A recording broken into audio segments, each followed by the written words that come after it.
Hi friends, ఈరోజు మా recipes ఏంటో చూద్దాం రండి.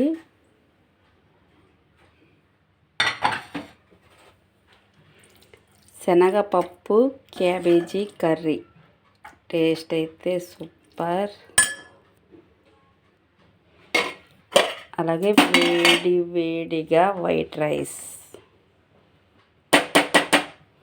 ఇప్పుడే చేసా, వేడిగా ఉంది.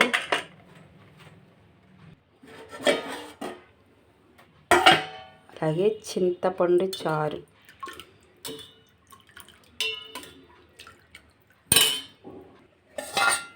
పెరుగు ఇప్పుడే పెట్టాను. తాగడానికి వాటర్ చాలా వేడిగా ఉన్నాయి. చూసారు కదా ఈరోజు నేను చేసిన రెసిపీస్. శనగపప్పు క్యాబేజీ కర్రీ, వైట్ రైస్, చింతపండు చారు, పెరుగు, తాగడానికి వాటర్.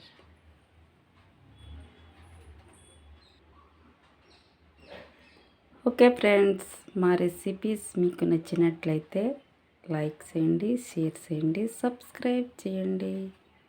Bye friends.